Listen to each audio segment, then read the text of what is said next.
Have you ever wondered why the price of your favorite snack goes up and down? It's not by chance but rather the result of complex economic principles at play.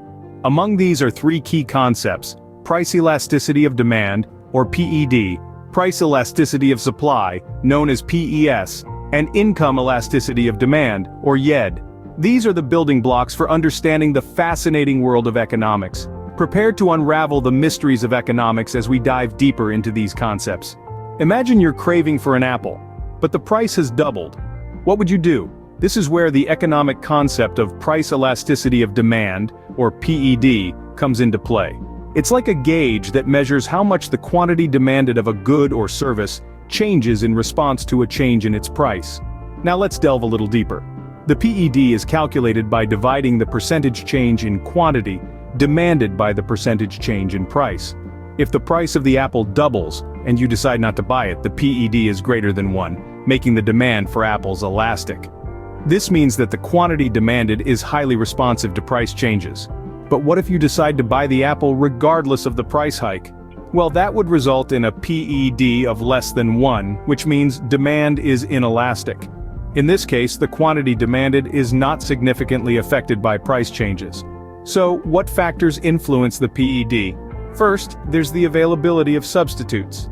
If there are many alternatives to apples like oranges or bananas, you might easily switch to these when the price of apples increases.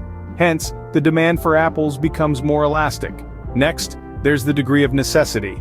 If apples are a staple part of your diet, you might continue buying them despite the price increase, making the demand inelastic. Lastly, there's time. In the short run, you might not be able to find a substitute for apples, making the demand inelastic.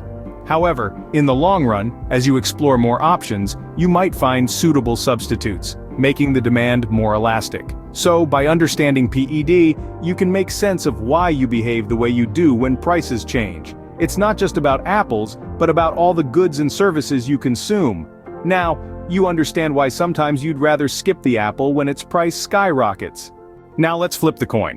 What if you were the apple seller and the cost of apple cultivation suddenly increased? This is where the concept of price elasticity of supply, or PES, comes into play. It's a measure that economists use to understand how a change in price impacts the quantity of a product that producers are willing and able to supply. In a nutshell, PES tells us how the quantity supplied responds to a change in price. If the price of apples increases, and you, as the apple seller, decide to supply more apples because of the higher price, then we say that the supply of apples is elastic. On the other hand, if you can't increase your apple supply quickly enough in response to the price change, then the supply is said to be inelastic. But what determines whether the supply is elastic or inelastic? A few key factors come into play. The first is the mobility of factors of production. If you can easily access more land, labor, or capital to increase your apple production, then the supply will be more elastic. If these factors are hard to come by, the supply will be less elastic. The second factor is the time period. In the short run, it might be difficult for you to quickly ramp up your apple production in response to a price increase. However, in the long run, you might be able to invest in more apple trees or hire more workers, making the supply more elastic. The third factor is storage capacity. If you have the ability to store apples for a longer period without them spoiling, you can adjust your supply more easily in response to price changes. This, in turn, makes your supply more elastic. So, the power of PES lies in its ability to help us understand how suppliers respond to price changes, and how these responses are influenced by factors such as the mobility of resources, the time period, and storage capacity. So, as an apple seller, you now know why you sometimes have to adjust your supply when the cost of production changes. Let's take another twist. What if you got a raise at your job? Would you buy more apples? Or would you perhaps go for something a little more extravagant, like a gourmet cheese? This brings us to our next concept, the income elasticity of demand, or YED for short. YED measures how sensitive the demand for a good is to changes in a person's income. It's calculated by taking the percentage change in quantity demanded and dividing it by the percentage change in income. The resulting figure gives an indication of how demand will shift as income fluctuates. Several factors can influence YED. One of these is the type of good we're considering. Is it a necessity or a luxury? Necessities, like bread and milk, tend to have a low YED. This is because no matter how much our income changes, we're always going to need these items. On the other hand, luxuries like gourmet cheese or top-tier smartphones have a high YED. When our income increases, we're more likely to splurge on these items, and when our income decreases, these are often the first things we cut back on. Another factor influencing YED is the income level of the consumer. If a person's income is already quite high, an increase may not significantly change their demand for a product.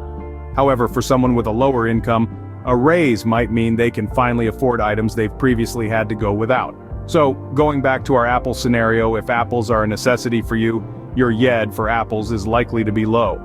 A raise won't have a huge impact on your apple consumption, but if you've always wanted to try gourmet cheese but couldn't afford it, a raise might just be the ticket to let you explore the world of artisanal dairy products. Now, with a raise in your pocket, you know why you might splurge on your favorite snacks. So, how do these three concepts intertwine in the grand scheme of economics? Well, price elasticity of demand, price elasticity of supply, and income elasticity of demand are like the three legs of a stool, each playing a critical role in maintaining the balance of the market. Let's start with the demand side. The PED gives us an idea of how the quantity demanded of a good or service changes with its price. It's a tool that consumers can use to strategize their buying habits, and producers can use to price their products effectively. Now let's flip to the supply side. The PES tells us how responsive the quantity supplied is to a change in price. It's essential for producers when deciding how much of a good or service to produce, and for consumers to predict availability. Lastly, the YED is the bridge that connects demand and income. It measures the change in demand for a good or service when there's a change in the consumer's income. This concept is vital for both consumers making decisions about what to buy as their income changes, and for producers forecasting demand for their products. These three concepts of elasticity are interconnected, each affecting and being affected by the others.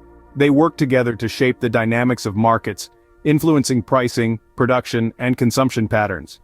With these concepts at your fingertips, you can navigate the economic waves with a lot more confidence. Let's recap the fascinating journey we've been on today. We dived into the world of price elasticity of demand, or PED, which illustrates how the quantity demanded of a product responds to changes in its price. The price elasticity of supply, PES on the other hand, shows how the quantity supplied of a product changes when its price is altered. Both PED and PES are vital in shaping pricing strategies and understanding market dynamics. Then we moved on to the income elasticity of demand, YED, that signifies how a change in income affects demand for a product. It's a fantastic tool for predicting consumer behavior during economic fluctuations. These three concepts, PED, PES, and YED, are the backbone of many economic decisions, from setting the price of a chocolate bar to predicting the impact of a pay rise on housing demand. Next time you see a price tag, remember, there's a whole lot of economics behind that tiny number.